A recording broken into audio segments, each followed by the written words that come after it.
Aujourd'hui, à Ouvre le colis, on parle de cadeaux pour les gens techno. Checkez bien ça.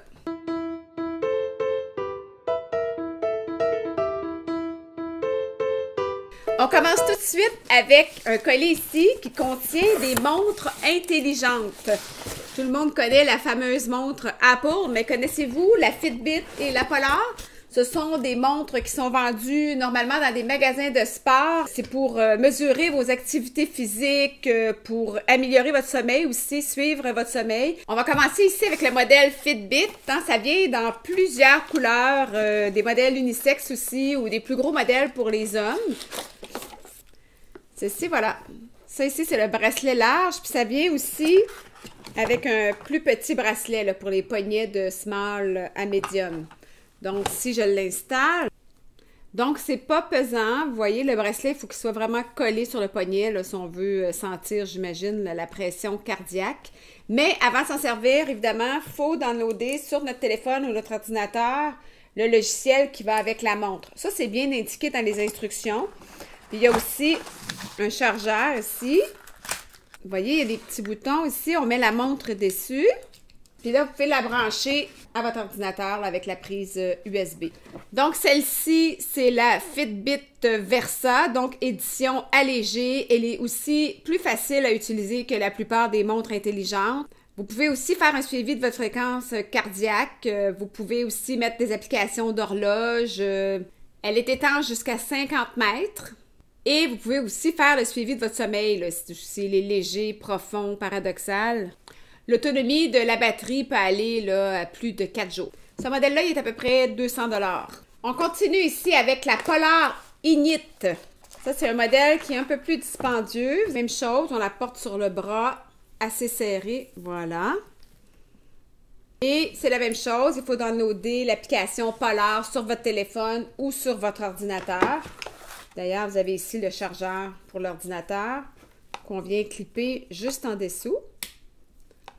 Il y a comme une espèce d'aimant et on le branche à l'ordinateur. Vous pouvez suivre là, sur votre ordinateur ce que vous avez fait dans la journée, dans le mois. Vous pouvez faire des groupes et vous entraîner avec d'autres mondes. Ici, on indique votre rapport d'activité. Le rapport d'entraînement ici, dépendant des sports que vous faites. Le rapport du sommeil, ça pour ça, il faut porter la montre là, toute la nuit, assez bien serrée sur le bras.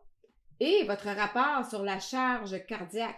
Parce qu'il y a aussi un moniteur de fréquence cardiaque au poignet. Donc, vous pouvez savoir instantanément votre fréquence cardiaque. Ça, c'est vraiment important quand on s'entraîne. Il ne faut pas non plus aller trop au-dessus des limites. Il faut aller au-dessus de notre zone de confort, mais quand même pas trop.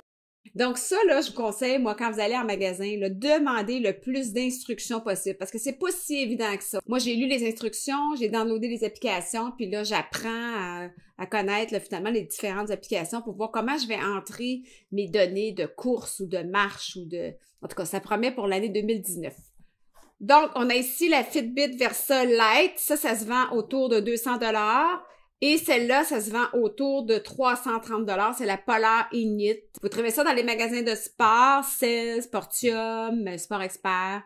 Tous les magasins de sport en ont, ou presque. On avait ça aussi.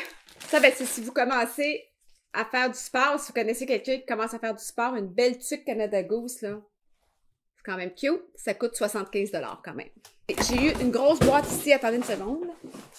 My God! Ça, j'ai fait venir ça parce que ça fait longtemps, moi, j'ai des gros bacs de photos là, qui traînent de mes enfants quand ils étaient petits, de moi-même quand j'étais plus jeune.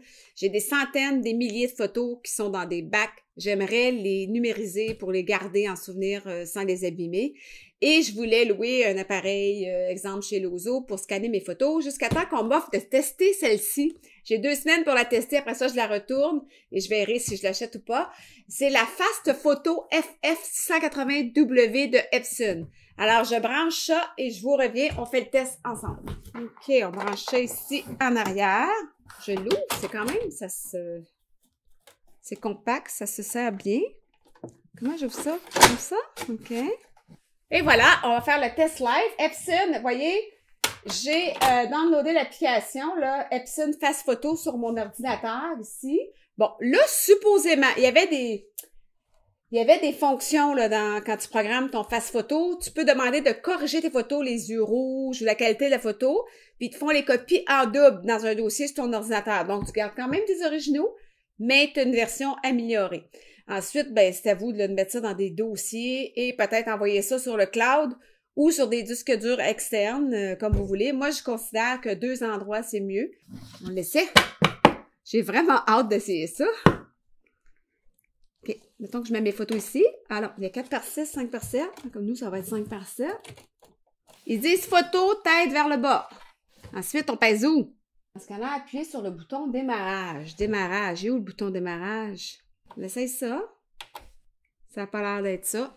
Donc, ce que ça dit, c'est que tu peux en mettre 36 à la fois puis que ça prend 1 seconde par photo. Donc, ça va jusqu'à 1200 dpi ppt. Oh, ils disent que c'est le scanner de photos personnelles le plus rapide au monde. C'est ce qu'on va voir. C'est quoi d'abord? C'est pas ça? C'est ça? Ça ressemble à un play d'habitude, là. Non, il n'y a rien qui se passe. Hé! Epson Face Photo, on va regarder sur Internet. Bon, je suis bien allumée, oui, Wi-Fi. Je recommence. On ouvre. On essaie. Qu'est-ce qui se passe? Bon, ça marche pas. Vous savez, c'est pas toujours simple faire des tests. Quelqu'un a déjà testé cette machine dans la salle? Moi, ça marche vraiment pas, là, mais je sais que le problème, c'est moi, c'est pas la machine. C'est rarement la machine. Ah!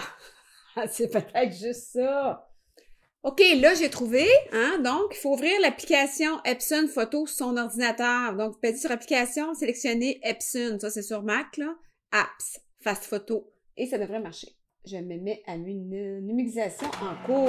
C'est parti!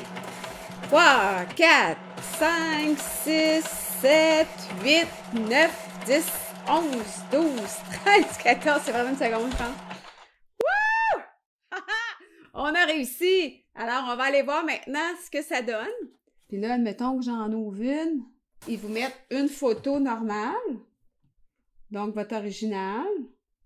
Puis, il y a aussi une version avec un A à la fin qui est comme la version améliorée. Donc, ils ont augmenté les contrastes. C'est plus saturé. Là, moi, j'aime pas tout le temps ça. Des fois, j'aime mieux l'original. Surtout quand ça a été pris avec des 35 mm. Là. On a l'onglet ici qui permet de partager ces photos-là.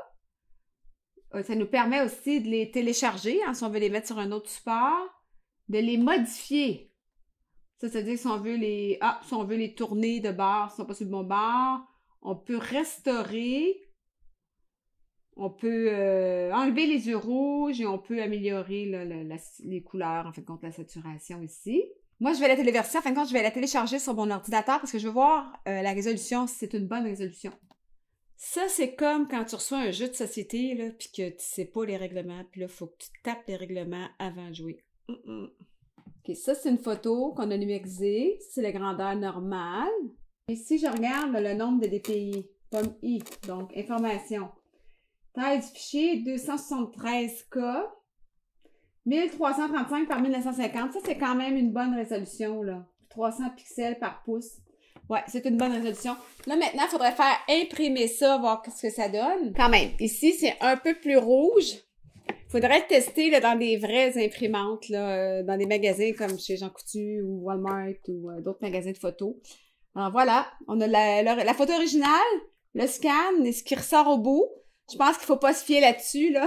Je vais essayer de faire le test dans des vraies imprimantes à photo. Alors voilà, ça c'était pour le Epson, le Fast Photo. C'est vrai qu'il est rapide, c'est vrai qu'il fait une bonne résolution. C'est quand même 800 $, hein, fait qu'on peut l'acheter en gang. Moi, je vais en profiter, je le teste 2 semaines, fait que je vais en scanner le plus possible, puis après, je verrai là, si j'investis là-dedans.